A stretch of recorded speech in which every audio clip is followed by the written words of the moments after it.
Happy Saturday, reviewers! What do you think about Slow Horses Season 3? Weekend at Bernie's? E3's dead. New trailer dread. And the wonderful story of Henry Sugar. Well, keeping it Wes Anderson, I'm going to be right in the middle of the screen today. So let's lurk.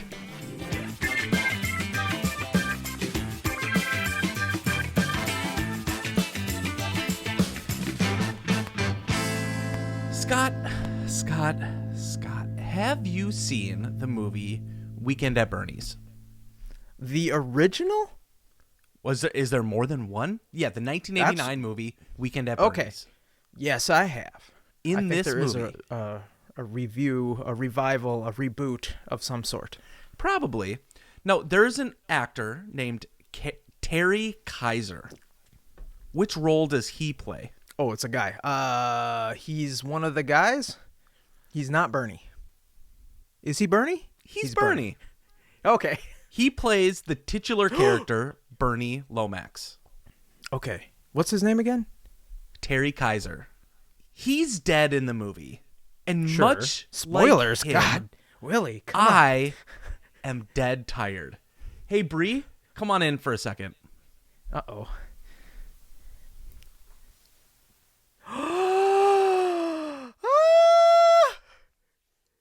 Oh my gosh. OMG, you have to be on YouTube right now for this. Meet our new Bernie Max. Her name? Max for Bernie Lomax. Okay. From a I didn't movie realize neither of us have seen. Okay. I am super jelly, ladies and gentlemen, members of the jury. That dog is eating your microphone. Yep. Is this not the cutest freaking thing you've ever seen? I can't believe you got a dog. Now, she needs to go to bed because it is close to her bedtime. I'm so tired. My back has never hurt this bad in my life. My back was surprisingly tight today, too. I don't know if I heard it at the gym or whatnot, but, I've been bedridden most of the day, hence my Jedi robes that I've got going on here. But I've been preparing for the show. I've been watching a lot of stuff. And my goodness, there is almost too much to talk about, so we had to whittle it down. Willie, have you watched any of the seasons of Slow Horses on Apple TV? No, but it gets such great reviews. You've got Gary Oldman, who's one of the best actors that we have ever been exposed to, leading a team of relatively unknowns. There's a few other people you may have seen if you're a fan of British film and television. But you've got something that is a spy thriller mixed in with a bunch of comedic errors. Not really not Mr. Bean type comedy, British, slapstick, laugh track, stuff like that. It's just take a James Bond-like plot. Yeah. And add people like being a bunch of screw-ups because that's what the premise is. Gary Oldman is in charge of agents of MI5, MI6, who have messed up and haven't been forced to retire or gotten fired. They just go to this thing called Slough House. And that's all I'm going to say because there's 3 seasons out right now. We're in the middle of season 3. Every single one is fantastic. You got to check it out. It's an intense show, right? It's like a intense drama. It's not as intense as For All Mankind. Interesting. Okay. Or The Morning Show. So it takes it down a notch. It's got some levity in there. It's got some brevity because it is a half-hour episode. They recorded a little weird where they do they recorded season 1 and season 2 or series 1, series 2 at the same time. So it was back to back and it was just ready to go. And it's only 6 episodes long. So you're getting a really nice compact story with a lot of things happening in each episode that just makes you want to watch the next one. I will give that a start in some time frame that I have. Yeah. By the way, I haven't seen Weekend at Bernie's. That was just the reference for the dog. All right. Well, you got me good, and it explains why you are dead tired. Speaking of dead, the Washington Post this week said E3, once gaming's biggest expo, is officially dead. How do you feel about this official announcement? Were you ever a big E3 fan? Yes. So does this like sting you to the core, or has it been such a slow, kind of lingering death that you're almost expecting at this point? No, I saw E3 on our show notes, on our list to talk about today, and I was like, oh, in the chaos of this week, I never got a chance to see E3. And I'm just learning right now that it's dead. I had no clue. It began in 1995. It almost hit 30 years. I was somebody who always looked forward to this giant event for the trailer releases and leaks of information and just little tidbits about where my future time was going to be spent because it was games and movies and TV shows and spin-offs, and like this event was something I had hoped to go to when I had enough money or had the time to get away and actually go to this conference. Like this was one of the cons on my bucket list. And so I'm not upset because it's just like been falling apart over the past few years.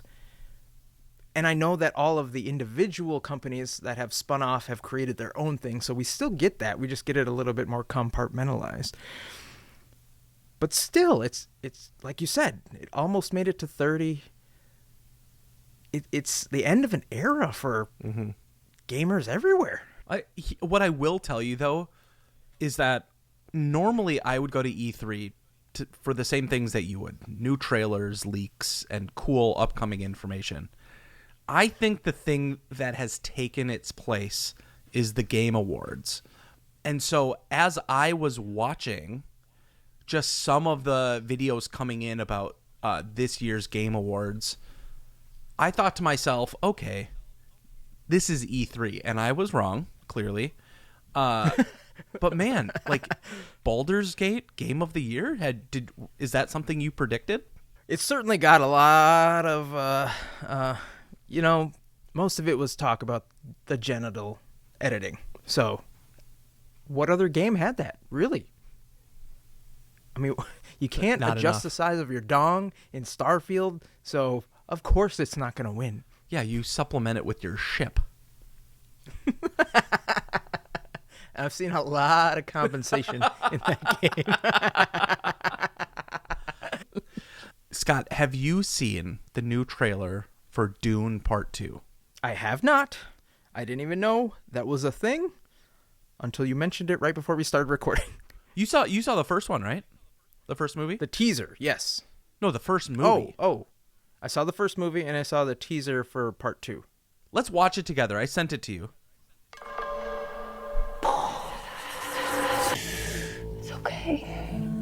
I'm here. It's been a while since you've had one of those nightmares. Tell me, what was it about? It's only fragments. God, Willy Wonka looks weird. Nothing's clear. You've been fighting the Harkonnens for decades. Look! My family's been fighting them for centuries. Your blood Dennis knows how to becomes make this look good. in great houses. Here, we're equal. What we do for the benefit of all. Well, I'd very much like to be equal to you. Maybe I'll show you the way. Oh, show her something. We got to get some of those nose things. When we review the movie, yes, please. Deal with this prophet. Send assistance. Whoa! Oh. Oh, no. Oh. I see Are possible those the guys futures from all at once. Prometheus? And so many futures No, they're where the enemies twins for now. from The Matrix Reloaded. I do see a way. There is a narrow way through. That's the largest butthole I've ever seen. Dude, they're riding those worms. Did you see that? Oh my. No! Who is that guy? It's to you. Do you believe me? This is a form of power that our world has not yet seen. The ultimate Says Destiny arrives. Wouldn't that be great if this was the teaser for like the For a Destiny movie? Oh my god. I will love you as long as I breathe. You will never Dude, I thought that was Tom Cruise. stay who you are. Consider what It looks you're like there's about gonna be to some do before the flashbacks in Atreides. this. Yeah.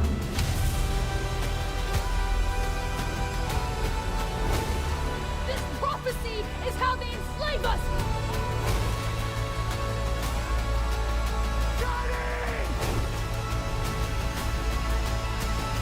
Does it feel like they gave away the movie? You are not prepared for what is to come. Maybe not enough people saw the first one because they thought there wasn't any action, and they're just going hard. Dude, seriously. The first movie, there were some set pieces there that were stunning. CG-wise, unreal. I'm excited about... I will go see this movie. I will go see this movie. I took forever to watch the first one, and I didn't even watch it completely. I watched the first 3/4, and then I kid you not, I stopped for 3 months. What?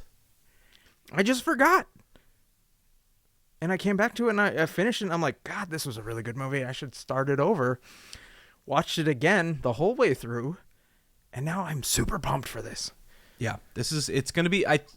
I have high hopes for this movie. I think it's going to be a good one. Timothy Chalamet is doing his thing. Like, it's the year of him. Everybody loves Super jelly. Zendaya. Zendaya as can much as- enslave me. Tom Holland. Lucky son of a bitch. The first trailer that we talked about is definitely going to be divisive. I think this last trailer that I want you to watch is also going to be divisive, and not for the reasons that you might think, but definitely for the reasons you're going to see. Is it because it's animated? Scott, are you making me watch an animated movie? That's the reason you may think it's divisive, but I just want you to watch the trailer here. Well, hello there, you wayward sinner. Oh, Do you have well, blood, I'm violence, and starting to defiance of understand. nature? Oh. Daddy, do you really expect me to memorize this whole script? Of course you do. That's why you're in hell. What would you say if I told you there was a place to stay that had none of that? Welcome to the Has-Been Hotel. Your last desperate attempt at salvation starts here. So, what do you think? I'm sorry, what the fuck was that? Yeah. One note. This place is about second chances to convince heaven the people of hell can be redeemed. Hi, Okay. mister. Go fuck yourself! Have you ever wanted something that was so clear in your mind that you could taste it? You're gonna help sinners? Fucking hilarious! It's a feeling like a rumbling in your gut. I no just hope what I'm way. trying to do here will work. Are you fucking high? Here, hold this. Oh my god, oh my god! For the first time in my life. Holy shit, why? Ready for this, ready to be the... We got 24 hours before the extermination begins. Let's get to work. And although I kind of Stephanie feel Beatrice? unsteady, now I need to be ready for this. They're gonna it's a fucking musical. die. They're gonna die. It is. Continuing on the musical train, only this one doesn't hide the fact.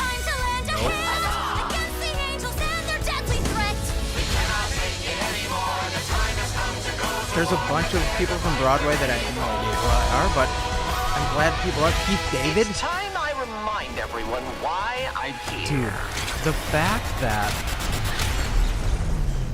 I really hope So that many I'm ready shows for this. can have like real language I'm a and bad man adult who never content got like enough this. hugs. Where's an innocent kid I can sell crack to? Who wrote this? It's great, right? Keep going. Okay. How is this Reaction?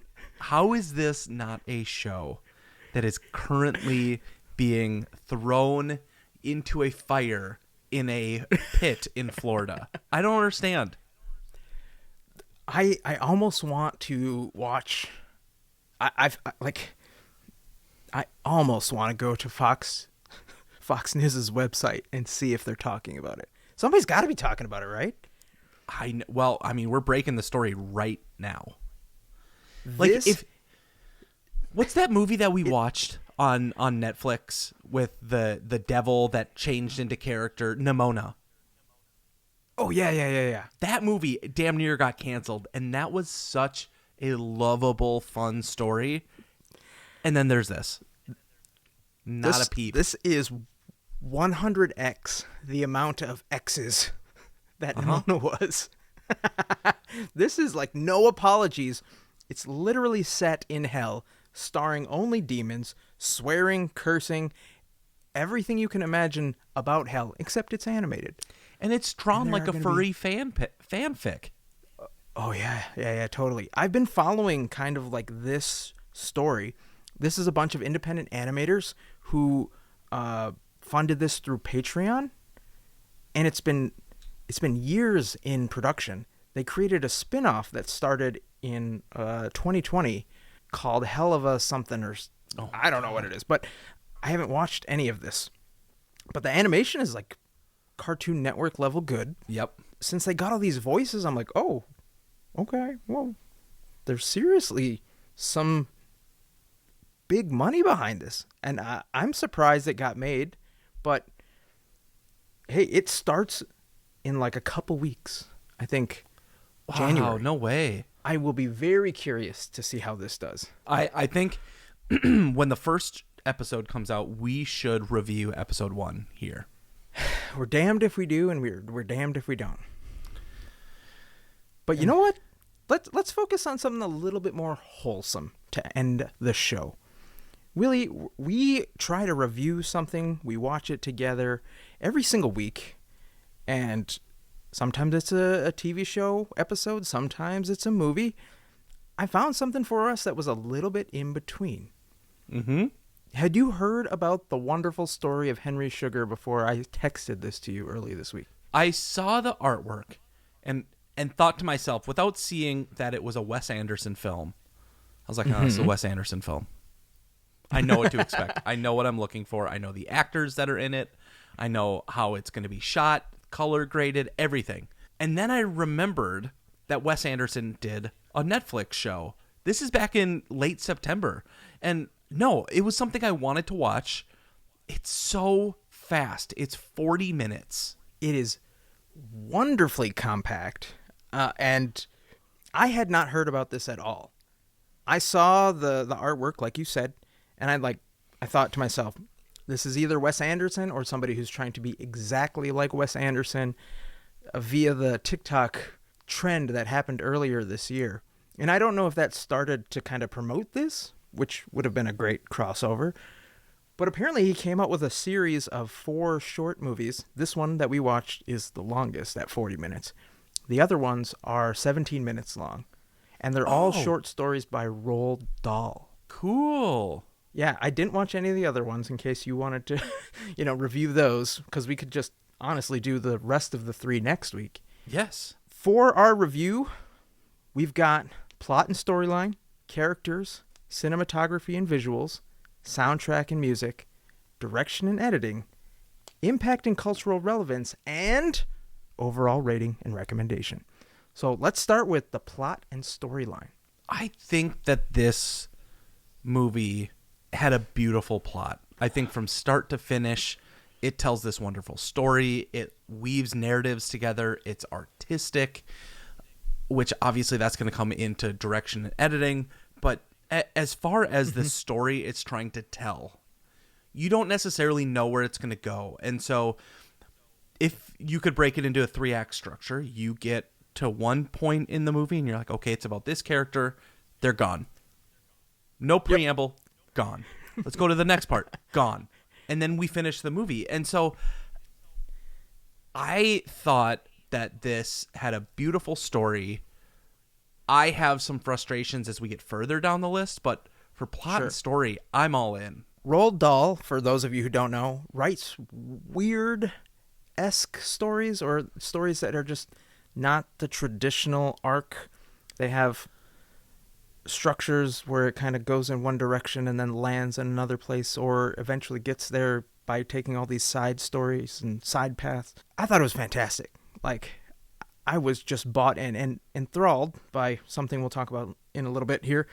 But as far as that story goes, it is just so lovable, and this movie did it so much justice. Like, I have to go read the book now because I'm just a big fan. Let's talk about characters. When you see Wes Anderson as the movie gets started, was there any character that surprised you on screen? I think my favorite character was Ben Kingsley, because he played almost 3 or 4 different individual characters, and the makeup that he goes throughout the thing was just top notch. And I don't know if we've seen this before in other Wes Anderson films, where they do the type of, I guess, play, but he had to just, you know what? I'm just going to say all of the characters. Ray Fine, narrator. Henry Sugar, Ben Cumberbatch. Ben Kingsley, Dev Patel, and Richard Ayoade from Dude, IT Crowd fame. I love him. So good. He was my the relationship between Dev Patel and Richard Ayoade when they first show up on screen, and there's this narrative conversation back and forth. It was beautiful. I love Dev Patel. He did such a phenomenal job of playing this doctor and really quickly narrating into the camera and then acting it out. And it was just so creative. I loved it. Like that relationship I thought was one of the standout moments. Benedict Cumberbatch, on the other hand, like up until kind of the third act, I thought he was a bit of a throwaway character, but then you start to like see his acting chops. Yes, you're right. It was kind of like, oh, they're not going to use him at all. He was just kind of here because he owed somebody a favor, I guess. But all of the acting, even Ray Fiennes, who is really just in a chair and walks, I don't know what, 5 feet, and then goes and sits back down. Like, that's his whole shtick throughout the whole thing. Great. Just, they sell it so well. All of these actors are at the top of their game, and they get a huge thumbs up from me. Huge thumbs up. Now, cinematography and visuals. It's a Wes Anderson film.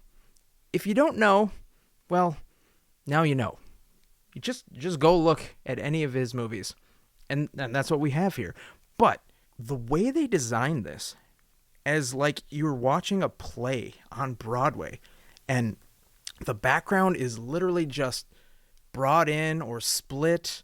The way they do distance and travel is to have somebody walk forward and then remove a set piece in the back so it looks like another set piece is behind it in the distance, but it's really just shrunken very small. Like, I fell in love with what they were doing within the first 5 minutes, and then it was like my jaw was agape the whole time. I was just in awe of how cool and well played out this was. Just from a technical standpoint, this had to be a nightmare to film. It's tough to find the edits. It's tough to notice them. Things feel fluid and seamless. There's this momentum you normally don't get in a Wes Anderson film. And I know that sounds a little weird because he's all about these like whip pans and center framing. But this movie is just so kinetic. There's 5 main actors and a handful of background characters in this film, but those 5 actors probably play 3 or 4 different characters themselves throughout, and they make costume changes where it's almost like you can't even tell that they had to do it. And I'm sure it's not exactly the way we're thinking it, but the way they made it look as though they just stepped off real quick and came back and they were somebody else, or they went through a door and did a quick change. Like, it was just so beautiful. Huge thumbs up. Yep, huge thumbs up. Scott's least favorite thing, and the one that I look forward to the most, is soundtrack and music. Here's a thumbs down for me. I know that Wes Anderson normally has incredible audio, beautiful music. Their soundtracks are so like melodic and catchy, and they've got this like kind of like quirkiness to them. Yeah. There was none of that. It's almost like an indie movie. Yeah. And an indie soundtrack. It was so muted and so quiet. You would almost say that sound was not added. It was like it was set as a play. And if that's the direction that they're going for, great. But I don't think that it added in the way that I would have expected it to. So for me, music and soundtrack, inconsequential, thumbs down. Ironically, I'm giving this a thumbs up for the same exact reason. Cool. Because it was so muted. It was subtle, minimalistic, and almost unnoticeable, except for the parts where they really wanted you to sense that there was a change or there was some sort of emotion that was going into this section of the story. And it really was, I think it was just the same little track played over again and again. Mm-hmm. It played up a little bit in the beginning and then no sound except for all of the Foley work. And then Right. it came back in the middle of the story, and then it was at the end. You're right. It's not the same as a traditional Wes Anderson film, and I don't fault you for giving it a thumbs down, but I thought it was very well done. Okay, we've got to get to the one that like a movie like this, one of the actors is always Wes Anderson because you expect it. It is like the titular thing you're going to watch. All the other characters are adding to it, but this is a Wes Anderson film. Let's talk about direction and editing. As I was saying before, I don't know if it is truly, but it looks like it was a one shot, even though they had some quick wipes, like you were saying. The stage play as a movie had people walking out of frame, coming back in a different costume, walking out of frame, coming back in a different costume. The camera pans over, removing the person from the frame. They walk back onto frame in a different costume. I don't know if he could do the quick change, but it made me feel like they were actually trying it, and they succeeded somehow. All right, Scott, this is where I'm 50-50. I appreciate what you said. I don't necessarily disagree with you. I think like that movement of characters in and out of frame is great. But dude, this movie is so fast. Blink and you miss it. I've got a small animal in the same room as me. And I looked away for a second and I looked back and I'm like, what the hell just happened? Rewind it 30 seconds. Oh, here's a distraction. Look back. And so like it's so easy to miss something, and it's not what I expected. This movie, I think, has the space to slow down, extend, give some breath to these characters, but it is just so fast. You're 100% right. For such a peaceful, uneventful story, like not a lot of action, but a lot of acting, it is a breakneck 40 minutes. And you're right. I found myself like, I can't look at anything other than directly at the center unless I'm going to have to follow where Wes wants me to go. If he wants me to look on the left side of the screen, I'll look there, because I'm not supposed to pay attention to what's going on the right. If I look at the right, I'm missing the story that is happening on the left. There's nothing happening on the right. I shouldn't be looking there. I should just be following where Wes wants me to go, or where, like you said, Wes is a character, where he is. Because, yeah, I had to rewind it 10 seconds a couple times because I'm like, what did I just see? And I saw some reviews. People were saying the same thing. They're like, what did I just watch? I have no idea. And now it's over. There's that one point I like looked down and I was like, oh my, it's the trailers. How did we get here? Wait a minute. Did you hit your point this fast? Now, to the thing that you said, I want to address it. There's a point where the camera is literally telling you what to look at. Ben Kingsley walks out wearing his little headdress nobody can see. He's walking off frame. Mm-hmm. To his left, his camera left, Dev Patel, Richard Ayoade are standing there. And you watch as Ben Kingsley walks off screen and the camera tilts back to them to the left. It just goes from like center to left. And then they quite literally step to the center and the camera pans back. And so in one frame, you go, here they're in center, back, they're back to center. It's clearly like, watch where I'm moving. Don't look at the surroundings. Look at what I tell you to look at. I still give it a thumbs up because these are not long form stories by Roald Dahl. This is a short story. So I have to applaud them for doing a short movie. 40 minutes. I put it in the middle. I liked it a lot, so I gave it a thumbs up. Okay, let's get to the most challenging one, impact and cultural relevance. Spoilers for sure. I gave it a thumbs up because Roald Dahl usually likes to weave in like allegories in his stories.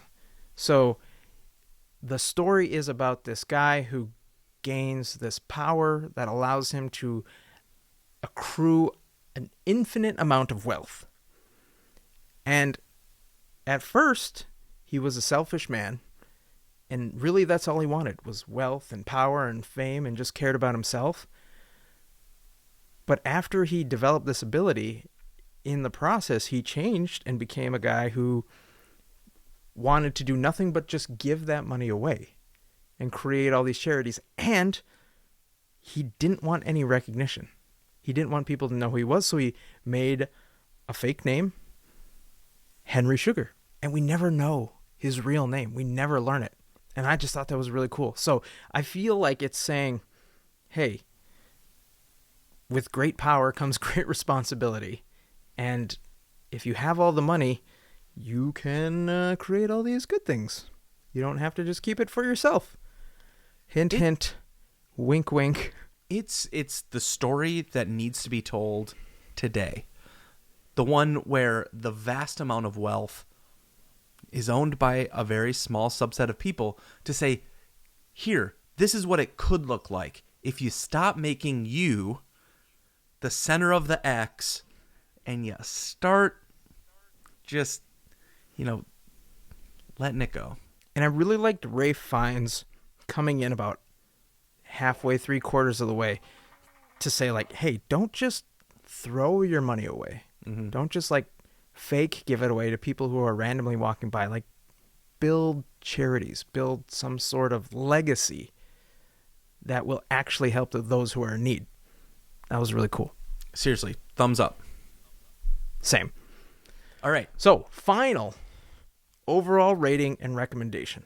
This is an easy watch. It is fast, but you need to be focused. And in a time period where it is hard to do that, it's going to take everything in you to remove distractions and focus on this movie. It is worth all 40 minutes.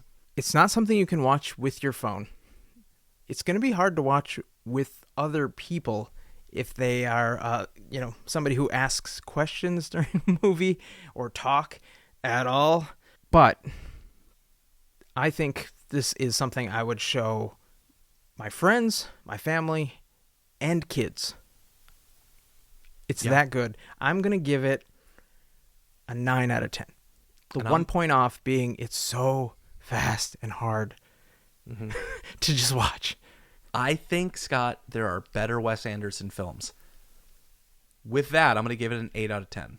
Well, that's our show, lovely lurkers. Thank you so much for hanging out with us today. If you like what you saw, please tell a friend and rate and review wherever you lurk. We appreciate your love so much. Now I'm going to go to bed, and we will see you